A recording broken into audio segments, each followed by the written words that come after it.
निरहुआ तो दावा जो है ब्रह्मा को कर रहे थे कि ब्रह्मा को लेक मिटा देंगे। अरे यार मर्यादा में रह के बोला करो।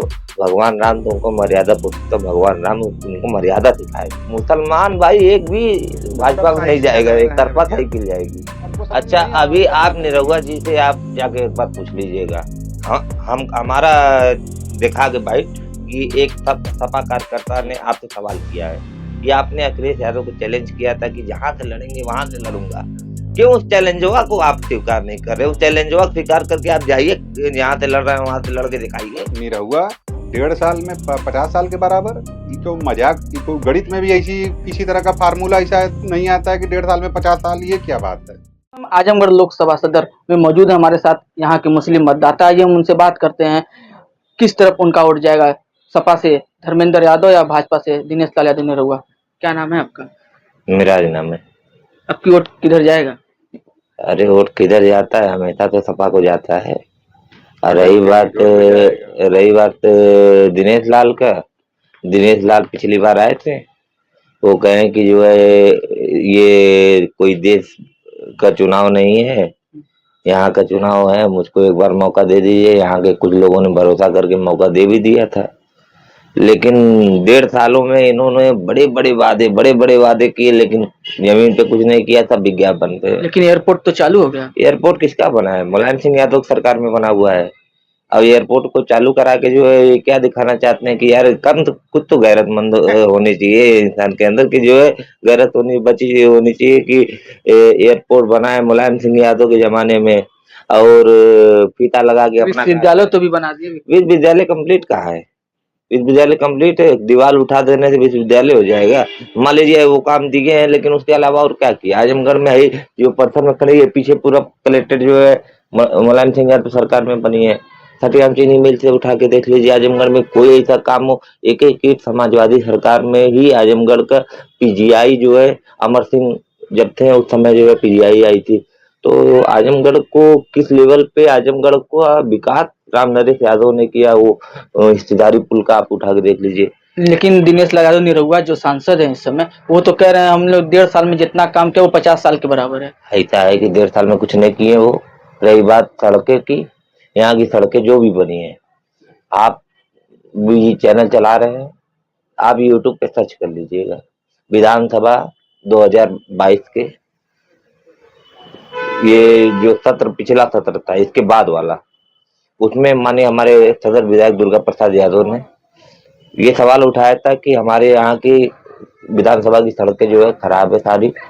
और उसपे जब सदन में वो बोल रहे थे सड़क के मामले पे, तो विधानसभा के जो अध्यक्ष है सतीश महाना जी, माननीय सतीश महाना जी ने कहा कि ये सदन के सबसे वरिष्ठ सदस्य है माननीय दुर्गा प्रसाद यादव, इसलिए इनके कार्य को करवाना है और इनका जो है काम होगा। तो उन्होंने प्रस्ताव खुद दिया था, तो ये माननीय दुर्गा प्रसाद यादव के काम थे, उसका श्रेय लेने खातिर ये आ जाए तो ये गलत काम। अभी लेकिन धर्मेंद्र यादव तो पिछले बार हार गए थे, लेकिन फिर समाजवादी पार्टी ने अंतर कितना था? मात्र 5-7 हजार वोटों का अंतर था। 2000 बैलेट, 5,000 जो है ईवीएम का, तो 5,000 वोट की, 5,000-7,000 वोट की जो है कोई बहुत बड़ी। लेकिन निरहुआ का दावा है कि अखिलेश यादव जीतने के बाद भाग गए और धर्मेंद्र हारने के बाद। निरहुआ तो दावा जो है ब्रह्मा को कर रहे थे कि ब्रह्मा को लेक मिटा देंगे। फिर दावा वो किए कि अखिलेश यादव जहां से लड़ेंगे वहां से लड़ेंगे। अरे यार मर्यादा में रह के बोला करो। भगवान राम तुमको मर्यादा पुरुषोत्तम भगवान राम उनको मर्यादा सिखाए, उनको मर्यादा दे, कम से कम मर्यादा में रह के बोले। एक सांसद की ये बोली भाषा होती है?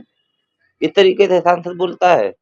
अरे यार तुम अपना आजमगढ़ में जो है इस तरीके का वैल्यू कर दिए हो कि जगह जगह पे लोगों में एक नए लड़कों में जो इस तरह का माहौल मैं देखता हूँ, ये बड़ा खराब लगता है। आजमगढ़ की ये संस्कृति नहीं थी हमारे। इन्होंने नाच गाना करके आजमगढ़ में मैं देख रहा हूँ 13-13, 14-14 साल की लड़कियां लड़के जो है सड़क किनारे जो है, रोडवेज किनारे या आपके चौराहे पे रील्स बनाते हुए मिल जाएंगे। मैं कहा ये जैसे हमारे यहाँ की संस्कृति नहीं थी, हमारे यहाँ की तहजीब में इस तरह का माहौल नहीं था, लेकिन इन्होंने इस तरह का माहौल कर दिया। अगर ज्यादा टैलेंट आप इंडियन आइडल जाओ, इंडियन आइडल में जाके वहां पे अपना टैलेंट दिखाओ। जैसे इंडियन आइडल बड़ा बड़ा स्टेज बना हुआ है वहां पे टैलेंट दिखाने के लिए, आप वहां पे लेके जाओ। अब यहाँ पे सड़क तिराहे पे जो है क्या भदगी कर दी है वो आजमगढ़ में यार। कि मुसलमान भाई किधर जाएंगे? मुसलमान भाई एक भी भाजपा को नहीं साइकिल जाएगा, चला एक रहे हैं तरफा भैया। साइकिल जाएगी। लेकिन निरहुआ तो दावा कर रहा है। दावा करने से अब अभी मैं कल ये फोटो देखा कि जो है बैठ के ही खजूर खा रहे थे जो है मुबारकपुर में। मुबारकपुर में। अरे यार वहाँ के नगर पालिका अध्यक्ष जो है तो वो पिछले समर्थन कर दिए। अरे समर्थन का किए जो है वो देखिए कौन क्या समर्थन किया। 4 तारीख को पता चल जाएगा कि किसने क्या किया है, किसने समर्थन किया है, किसने वोट किया है, किसने साथ रह के भी जो है वोट नहीं दिया, किसने क्या किया वो आपके समझ में आएगा। आजमगढ़ की जनता 1.5 साल के कामों से क्या संतुष्ट नहीं है? कोई संतुष्ट नहीं है। आप लेकिन तो अभी वो मंदुरी एरिया में जाइए, ये विस्तार करवा रहे थे, काहे ने करवा लिया? अगर करवा लिए होते तो वहाँ की जनता मार के भगाई वो होती। तो कह रहे हैं अब कि अगर हम जीत जाएंगे तो अंतर्राष्ट्रीय एयरपोर्ट बना देंगे। कुछ नहीं, वहाँ की जनता इतनी बिगड़ी हुई थी कि इतना जैसे दिल्ली में धरना चला वैसे यहाँ करीब आप लोग कवरेज किए होंगे कि यहाँ की जनता आज भी इतना गुस्से में है कि इनको अगर सामने से देख ले तो इनको जो है बवाल हो जाए। जनता का बहुत ज्यादा गुस्सा है इनके ऊपर। कि मुसलमान भाई समाजवादी पार्टी को ही वोट करें। मुसलमान भाई नहीं, हर समाज का, खाली मुसलमान का क्यों आप जोड़ते हैं? समाजवादी में पिछड़े वर्ग का, दलित वर्ग का, जैसे हम बता रहे हैं कि हर वर्ग का वोट जो है समाजवादी को हम पार्टी। वोट नहीं देंगे। एकता और अखंडता को चोट पहुंचाने वाली भारतीय जनता पार्टी जो है, हम सबसे बड़ी बात यही कहना चाहेंगे, हमारा मैसेज यही है। हमारी मनभेद और मतभेद की बात नहीं, विचारधारा की बात यही है जो वो कह रहे हैं कि जो नफरत की राजनीति है उसको हमको साइड लाइन करना बिल्कुल। इसलिए हमारा मोहर और निशान जो है साइकिल निशान। लेकिन निरहुआ तो कह रहे हैं 1.5 साल का जो हमने कार्यकाल मेरा रहा वो 50 साल के बराबर है। निरहुआ 1.5 साल में 50 साल के बराबर। ये तो मजाक, ये कोई गणित में भी ऐसी किसी तरह का फार्मूला ऐसा नहीं आता है कि 1.5 साल में 50 साल, ये क्या बात है? ये तो बिल्कुल मजाक हास्यास्पद है। सांसद का कहना ये बिल्कुल बच्चों जैसी परिभाषा है। ये किसी सांसद का भाषा परिभाषा है ही नहीं भैया। अब 1.5 साल 50 साल में अंतर भी नहीं समझ में आ रहा है। मतलब कभी राजनीतिक उनकी विडंबना बदलते हैं, कभी ईश्वर की, तो कभी कुछ 1.5 साल को 50 साल में परिवर्तित करते हैं, कभी फीता काट के अपना एयरपोर्ट बना देते हैं। ऐसा है कि इस शहर में किसी से भी पूछ लीजिए कि एयरपोर्ट किसका देन है। अगर वो आजमगढ़ की धरती से जन्मा हुआ है तो सच बोलने वाला आदमी सच बोलेगा। तो एक्सप्रेसवे क्या है, एयरपोर्ट किसका बनवाया हुआ है, ये किसी को बताने की जरूरत नहीं है। हम जानते हैं कि किसका बनाया हुआ है, जनता खुद जानती है, और उसी कार्यशैली पे वोट भी होगा। लेकिन निरहुआ कह रहा हमने सब किया है। नहीं, अभी आप कह, अरे तो वो तो 1.5 साल को 50 साल भी कह रहे हैं भैया, कैसा मजाक कर रहे हैं वो। मेरी बात सुन लीजिए, आपके अंदर अगर है तो आप मर्द हैं, चैलेंजिंग आप करिए और मर्द चैलेंज हैं, को स्वीकार तो आप कीजिए। वहां जाकर लड़ के बिल्कुल, दिखाइए। फिर हम मानेंगे कि हाँ ये हार योद्धा क्या है। अभी कभी आप ब्रह्मा जी को, कभी आप राम जी को, कभी किसी को बड़बोलापन बड़बोलेपन की एक अति होती है, उसको पार कर दिया गया है। और जिस तरह का नफरत की विचारधारा इतनी भयंकर तरीके से अपना रूप प्रचंड लेके चली आई है, उसको हमें ही को तोड़ना है।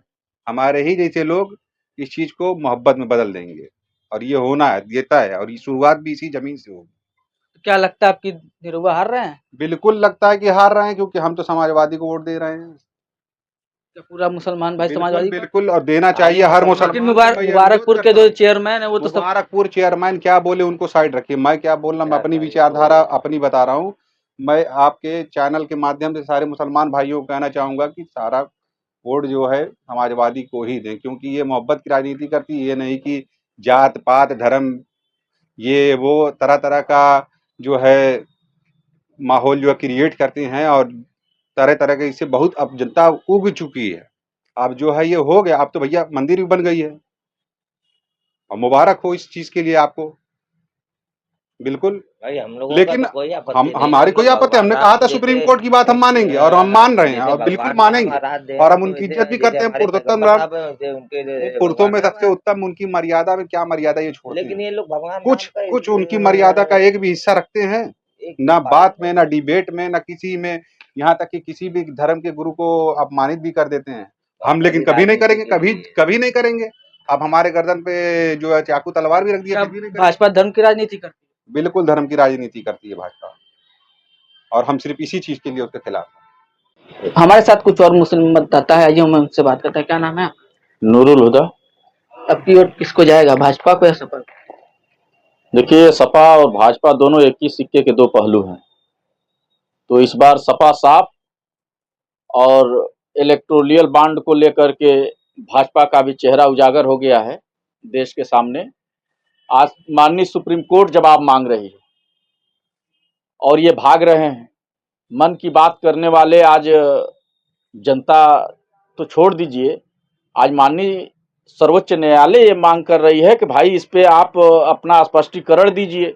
आप तो 2014 में कहे थे कि हम भ्रष्टाचार मिटाएंगे, जो देश का काला धन है उसको वापस लाएंगे और प्रत्येक नागरिक को 15-15 लाख रुपया देंगे, प्रत्येक वर्ष 2 करोड़ युवाओं को नौकरी देंगे, महिलाओं की सम्मान की बात कर रहे थे, आप रोजगार की बात कर रहे थे। आज इस देश के अंदर 75 परीक्षाएं हुई और सब पेपर्स एक सोची समझी साजिश के तहत लीक करा करके उसको निरस्त करा दिया गया। आज बेरोजगारी अजगर सांप की तरह से मुंह बाकर के खड़ी है। देश की जनता चीख रही है, चिल्ला रही है, त्राई त्राई कर रही है। युवा बेरोजगार जब रोड पे आते हैं इनसे रोजगार मांगने तो उनको बदले में लाठी दी जाती है। ये आजमगढ़ का मुद्दा क्या रहेगा? आजमगढ़ कोई देश से अलग थोड़े है, या ऐसा थोड़े है कि यहाँ आतंकवाद का मुद्दे पे आएंगे चुनाव लड़ने के लिए। भाई ये बीजेपी के पास से अगर 7-8 शब्द इसके कोष से निकाल दिया जाए तो ये कहीं 10 मिनट स्पीच नहीं दे पाएंगे, और जिस दिन ये 10 मिनट स्पीच दे लेंगे मैं अपने राजनीति से इस्तीफा दे दूंगा। ये और वही काम समाजवादी का। समाजवादी यहाँ माननीय मुलायम सिंह यादव सांसद थे, अखिलेश यादव जी सांसद थे, वो यहाँ रहते हुए एक ऑफिस तक नहीं बनाए कि जनता अपनी समस्या को लेकर के वो जाकर के अपना कोई समस्या का समाधान करा सके। लेकिन बसपा छोड़ तो गुड्डू जमाली भी आ गए सभा में। देखिए, गुड्डू जमाली साहब अभी पिछले जो चुनाव हुआ था, उपचुनाव, तो आपने देखा कि वो ये इस कौम से वादा किए थे कि जब वही सपा एक बार उनको धोखा दी थी और ये वादा किए थे मुसलमानों से कि हम अपना जमीर नहीं बेचेंगे, धोखा नहीं देंगे, और एक छोटे से पद के लिए इन्होंने सिर्फ जमीर नहीं बेचा बल्कि इस कौम का सौदा कर दिया। तो उसका भी बदला इनको मिलेगा और इसी चुनाव में मिलेगा। और वो राष्ट्रीय उलमा काउंसिल की देन थी कि वो उतना वोट चढ़ गया। हमने जब समर्थन किया, जब पीसी हुई, तब बोलबाला हुआ, और राष्ट्रीय उलमा काउंसिल बहुत जल्द ही अपना कैंडिडेट घोषित करेगी। हमारी छोटे दलों से बात चल रही है, हम कुछ लोगों को लेकर के यहाँ जो चुनाव लड़ेगा आजमगढ़ में वो राष्ट्रीय उलमा काउंसिल से लड़ेगा। हमारा एक संघर्ष है आजमगढ़ के ही मुद्दे को देख लीजिए तो 2008 के बाद आजमगढ़ के निवासी होने के नाते अगर वो कहीं किसी कंपनी में सर्विस दे रहा था, किसी कहीं नौकरी कर रहा था, कहीं विदेश में जा रहा था, कहीं होटल लेने के लिए जा रहा था, कहीं कमरा लेने के लिए अगर यहाँ का स्टूडेंट जाता था, तो आजमगढ़ के नाम के से जुड़ा होने के नाते उनको कहीं कमरा नहीं दिया जाता था। ये कहा जाता था कि ये आजमगढ़ का वासी है, आतंकवादी है। उसकी लड़ाई राष्ट्रीय उलमा काउंसिल लड़ी। लेकिन भाजपा तो कह रहा हमने की। भाई भाजपा अगर की है तो बटला हाउस की न्यायिक जांच करा दे ताकि दूध का दूध और पानी का पानी हो जाए। जांच से क्यों घबराते हैं, जांच क्यों नहीं कराते हैं? सांसद का कहना है 1.5 साल में जितना हमने विकास कर दिया, कभी इतना विकास हुआ ही नहीं था। देखिए, कमर हिलाने वाला कभी देश नहीं हिला सकता है। कमर हिला करके बाबाई लूटना ये अलग मैटर है। और बीजेपी के पास जब देखता है कि अब कहीं कुछ नहीं बचा है तो देश के जितने जो है इस तरह के एक्टर्स हैं, आज उनको एक लाइन में खड़ा करके आज देश के संसद में भेज करके वहां क्या मैसेज देना चाहते हैं देश के अंदर? क्या वहां भी कोई स्टेज, कोई ड्रामा खोलने वाले हैं? वह क्या करेंगे? यहाँ देश की जो जेन्युइन समस्याएं हैं, ग्रास रूट की जो समस्याएं हैं, आज फ्री में राशन दे करके बाबाई लूट रहे हैं। अरे भाई, मैं कहता हूं कि ना फ्री में राशन दीजिए, ना आप जो है फ्री में कोई काम करिए। अगर ये रोड बनवा रहे हैं तो ये वो अपने कहीं कोई अलग से नहीं ला रहे हैं, हमारे आपके पैसे का टैक्स का वो पैसा है। और रहा सवाल फ्री में अगर उनको कुछ देना है तो फ्री में एजुकेशन दें, स्वास्थ्य सुविधा दें, और इस देश की जनता को रोजगार दें, युवाओं को रोजगार दें, हॉस्पिटल बनवाएं। आज तो इस देश के एयरपोर्ट तो चालू हो गया है। देखिए, एयरपोर्ट इंटरनेशनल बनना था, ये जुमला है। हर बार वो जुमला ही तो बोलते हैं। अरे उनके माननीय गृह मंत्री जी कहे 15 लाख वाले मामले में कि ये चुनावी जुमला था, तो वो इंटरनेशनल बन रहा था, सर्वे हो रहा था, आखिर क्यों रुक गया? वो काम उनका नहीं है। वो तो अभी कोई ईंट नहीं रखे हैं, वो दूसरों के किए हुए काम पे सिर्फ पत्थर लगा रहे हैं। तो काम करना एक अलग बात है। वो नीरव जी यहाँ रुक करके अपना फिल्म बना रहे हैं। वो तो कह रहे थे अखिलेश यादव जीतने के बाद भाग गए और धर्मेंद्र हारने के बाद भाग गए। हम तो हारने के बाद भी धर्मेंद्र का किला तो राष्ट्रीय उलमा काउंसिल ने ढहा, चूंकि हमारी बात को नहीं माने और ये सारे मुस्लिमों के हकों का जो हक तलफी हुआ है, जैसे 27% ओबीसी का आरक्षण है, उसमें से 9% जो ओबीसी मुसलमानों का कोटा है, माननीय मुलायम सिंह यादव से लेकर के अखिलेश यादव तक, लालू से लेकर के और केंद्र सरकार तक, सारे लोगों से हमने ये डिमांड किया कि पूरे देश के अंदर इसका डिवाइडेशन कर दिया जाए, जिसकी जितनी आबादी है उसकी उतनी हिस्सेदारी तय कर दिया जाए। और जो अति पिछड़े की बात है, उस अति पिछड़ा को राजभर देखिए जा करके वहां सिर्फ ढपली बजा करके अपना मंत्रालय लेकर के और वो चुप हो जाते हैं। वो भी बात तो करते हैं अति पिछड़ा का, लेकिन सिर्फ नीतीश सरकार ने बिहार में अति पिछड़ा आयोग गठित किया, जिसमें पंचायत चुनाव में उन्होंने आरक्षण दिया, ब्लॉक प्रमुख तक कम से कम जुनट भाट पौरिया डफाली गदड़ी फकीर भंगी जोगी मोची इस तरह की जो जितनी बिरादरियां हैं, और उसमें कुर्मी कोयरी लोहार कुहार प्रजापति ये वहां ब्लॉक प्रमुख तक हो रहे हैं। तो यहाँ यूपी में क्यों नहीं किया? राजनाथ सिंह जब मुख्यमंत्री थे तो वो किए थे, लेकिन जब माया मुलायम का जब गठबंधन हुआ तो उसको खत्म कर दिया गया। आज पूरे देश में ये लागू होना चाहिए।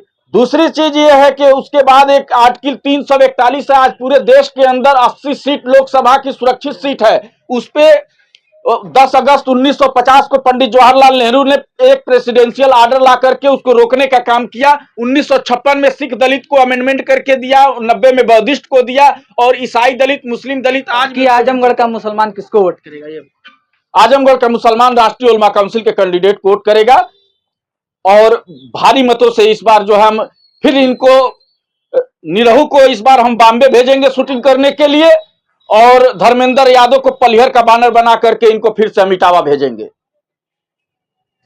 हमारे साथ आजमगढ़ के मुसलमान मतदाता थे। उनका साफ तौर से कहना है कि हम लोग विकास के मुद्दे पर वोट करेंगे, और किसी का कहना है कि हम समाजवादी पार्टी को जिता रहे हैं, किसी का कहना है हम उलेमा काउंसिल को जिता रहे हैं। आजमगढ़ से अमन गुप्ता, नव भारत टाइम्स।